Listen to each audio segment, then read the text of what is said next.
कि साहब वी हम इसको लागू नहीं होने देंगे, वी आर अगेंस्ट इट। मैंने शुरू में बताया ना, उसकी दो वजह हैं।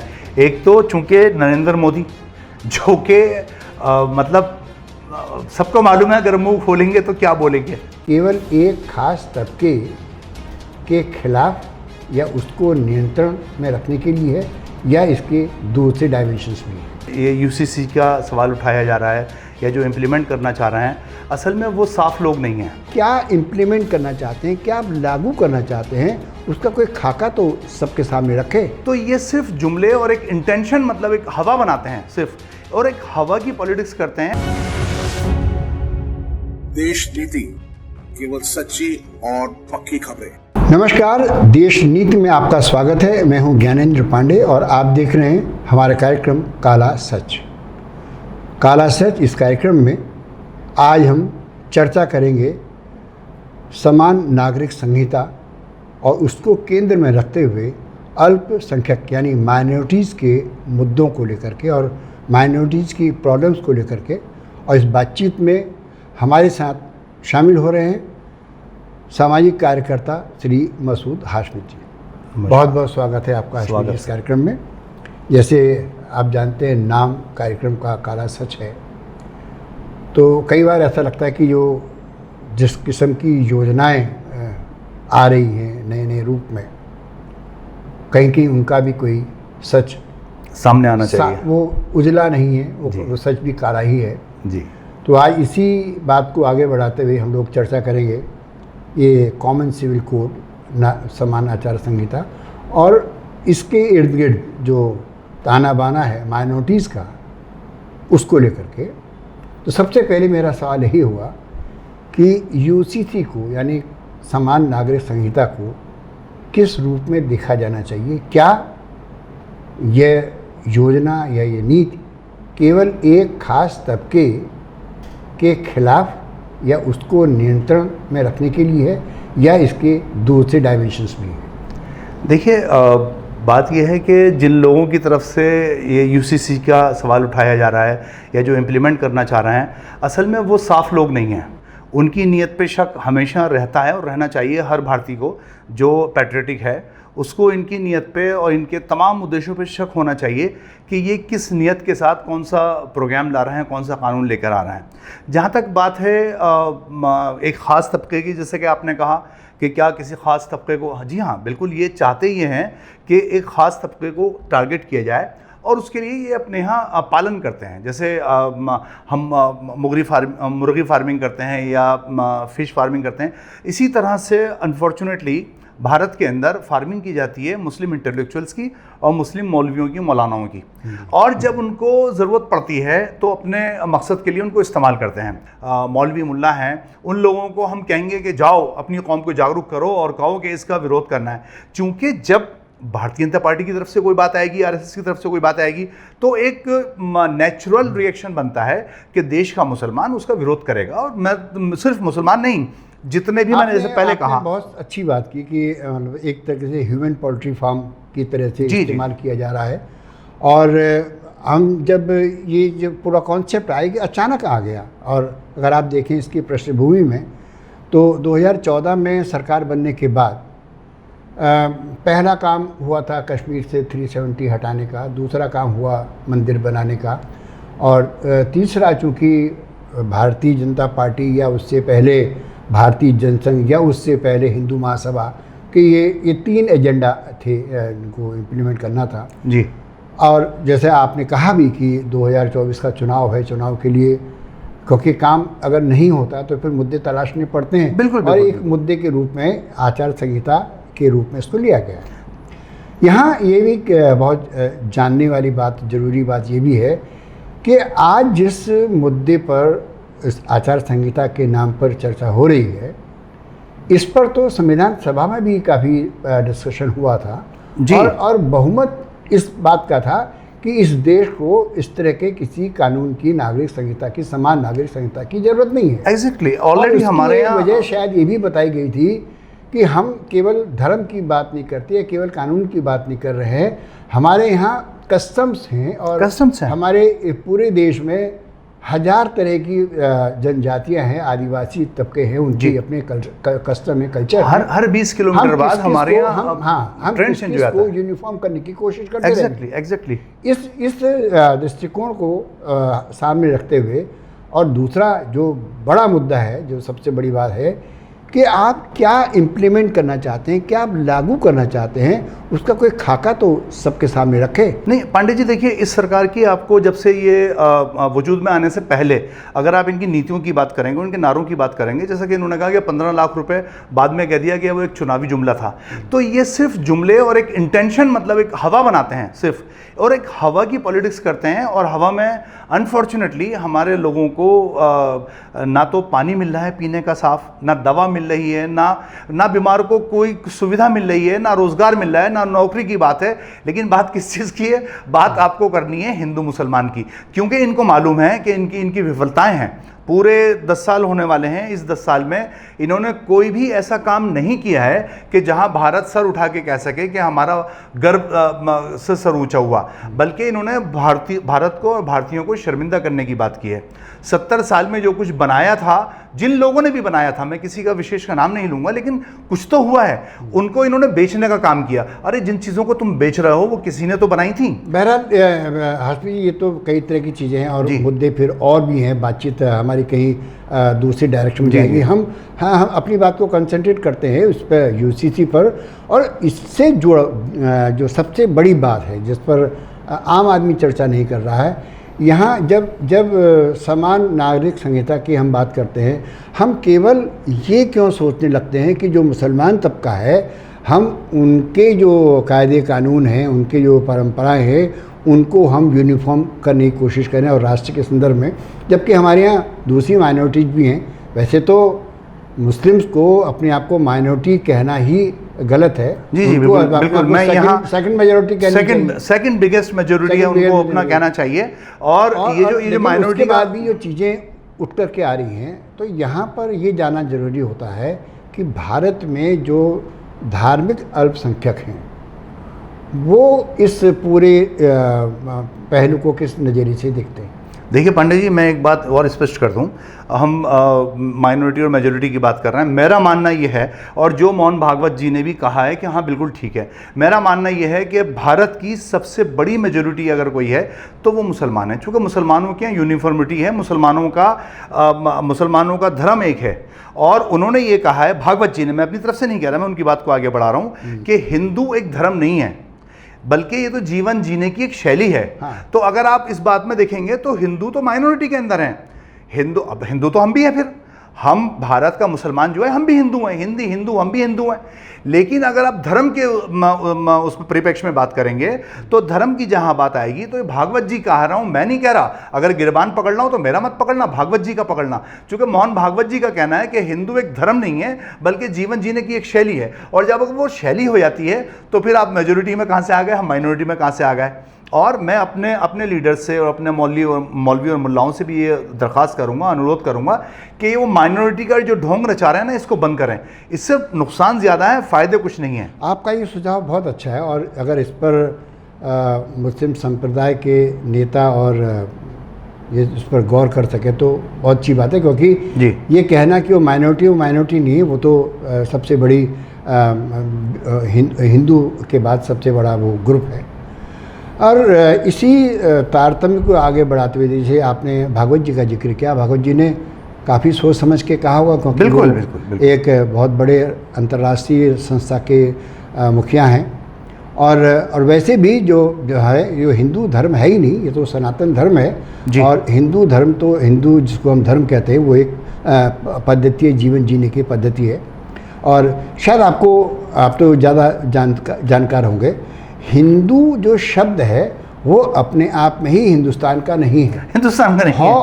हौ और सौ का जो फ़र्क है जी, ये अरबी और फ़ारसी में जिस तरीके से वहाँ वो उसको वो कहा जाता है, जैसे हमारे यहाँ सिंधु नदी की जो सभ्यता थी उसको सिंधु घाटी की सभ्यता को, क्योंकि अरबी फ़ारसी में 100 का प्रोनाउंसिएशन नहीं होता, इसलिए हौ का होता है, इसलिए वो इस नदी के किनारे जो सभ्यता बिल्कुल, बिल्कुल। बनी वो हिंदू, और उसी से हिंदुस्तान बना। और ये पर्शियन हुक्मरानों ने दिया है ये नाम। नहीं देखिए, पिछड़ा हुआ नहीं है। मेरा मानना ये है पांडे जी कि अगर दुनिया के जितने भी धर्म के देखिए, कुरान में अल्लाह ताला ने कहा है, औज़ु बिल्लाहि मिनश शैतानिर रजीम, ला इकराहा फिद्दीन, कि दीन के अंदर कोई ज़बरदस्ती मत करो, किसी से कोई ज़बरदस्ती नहीं है। और आप सल्लल्लाहु अलैहि वसल्लम से फरमाया कि कह दो लकुम दीनुकुम वलिय दीन, कि तुम्हारा दिन तुम्हारे लिए और मेरा दिन मेरे लिए।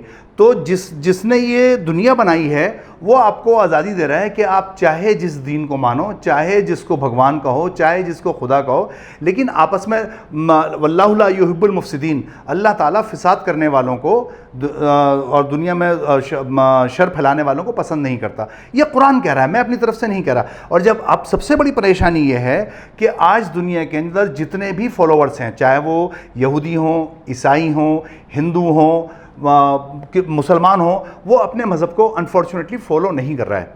और जहाँ उनको फॉलो करने के लिए कहा जाता है, अब आप इमेज बना के पेश कर देते हैं ऑर्थोडॉक्स मुस्लिम। इस्लाम या मुसलमान ऑर्थोडॉक्स या मॉडर्न हो ही नहीं सकता। इस्लाम तो एक है। ये आपका ये कहना एकदम सही है कि इस्लाम ऑर्थोडॉक्स नहीं हो सकता, क्योंकि उसी इस्लाम में जब हम शादी की बात करते हैं तो लड़की के लिए जो मेहर तय की जाती है, और मेहर का मतलब लड़की को करना है वो, कि लड़की को कोई दिक्कत नहीं हो। और अगर किसी वजह से उस लड़की को शादी के बाद अलग होना पड़ता है तो कम से कम जो मेहर मुकर्रर की गई है वो उसको मिले, ताकि उसका जीवन यापन। तो ये एक उसकी एक प्रगतिशीलता की निशानी है। वहीं पर हम देखते हैं कि जो थोड़ी बहुत क्योंकि जब आप कोई बड़ी बात करते हैं तो उसमें कई चीज़ें छूट जाती हैं जी, और कुछ गलतियां भी रह जाती हैं। अगर हम उन गलतियों को मानें तो आज की तारीख में हम देखते हैं एक इस किस्म का प्रचार भी किया गया है जो मुस्लिम तबके में, ख़ासतौर पर हिंदुस्तान और पाकिस्तान के, कि ताली बजाना कुरान में मना है, कुरान में कीर्तन करना मना है, कुरान में ये सब मना है। और अब जब बातें करते हैं कि कई सारा समय तो उनका इस्लाम को और कुरान को और मजहब को की बातों को उसमें लग जाता है। देखिए, ये पांडे जी, ये दुकानों की बातें हैं, ये दुकानों की बातें हैं। कुछ लोगों ने अपनी अलग अलग दुकानें सजा रखी हैं और वो गलत इंटरप्रेशन इस्लाम की पेश करते हैं।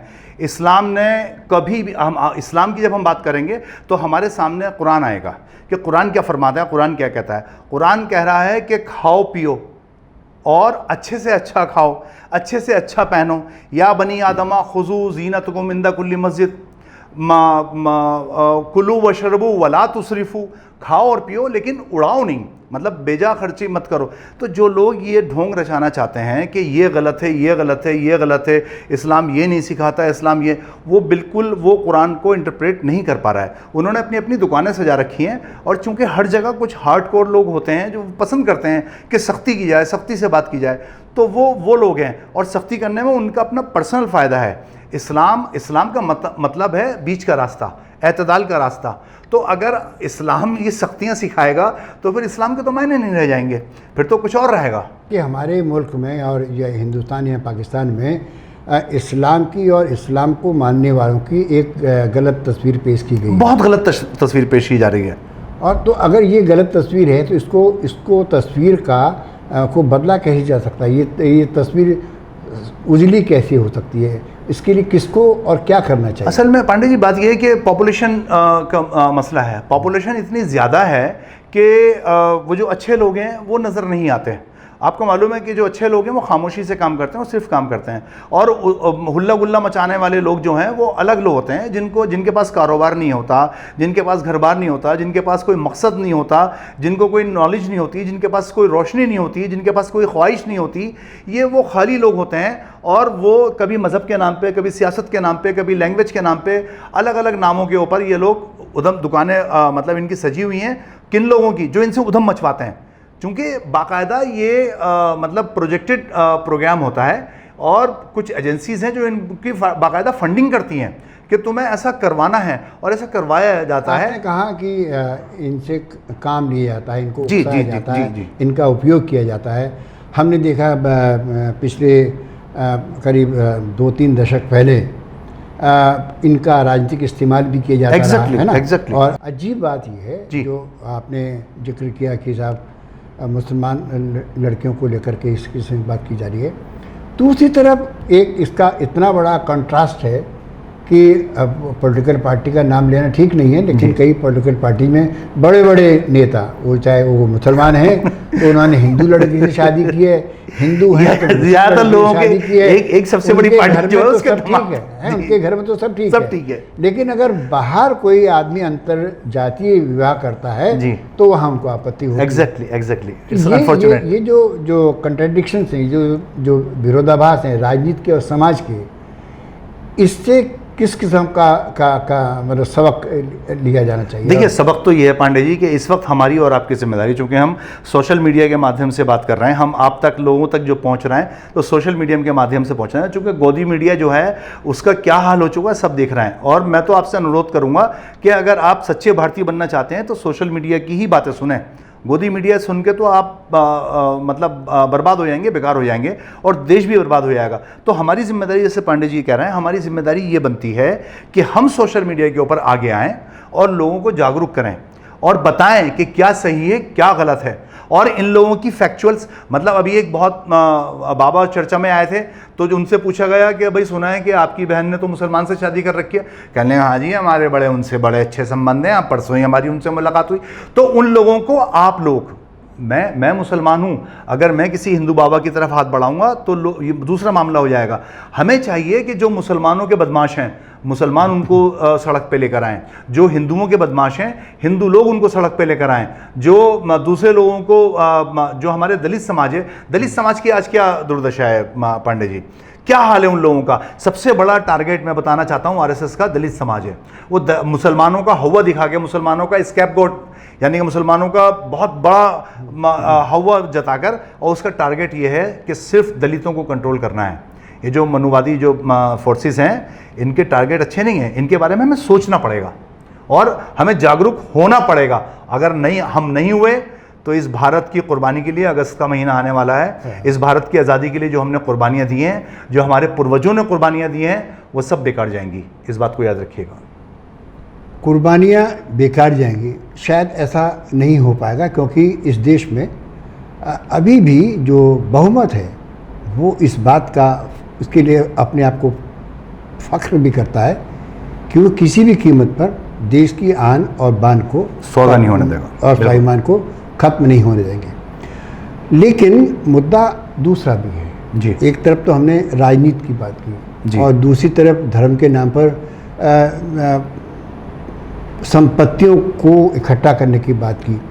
धर्म कोई भी हो, वो बड़े बड़े संपत्तियां करते हैं, सब कुछ इकट्ठा करते हैं।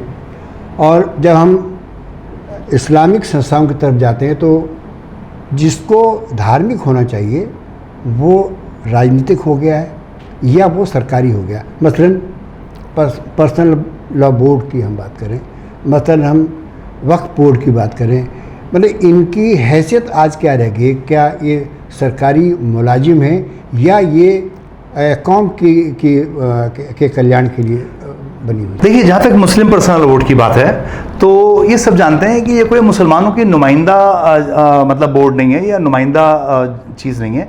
ये तो सरकार ने बनाया और इसके मेंबर्स वगैरह भी सरकार ही बनाती है एक तरह से। ये कोई मुसलमान उसको यहाँ चुन के नहीं भेजता लोगों को। तो मुस्लिम पर्सनल लॉ बोर्ड का अपना एक अलग मकसद हो सकता है।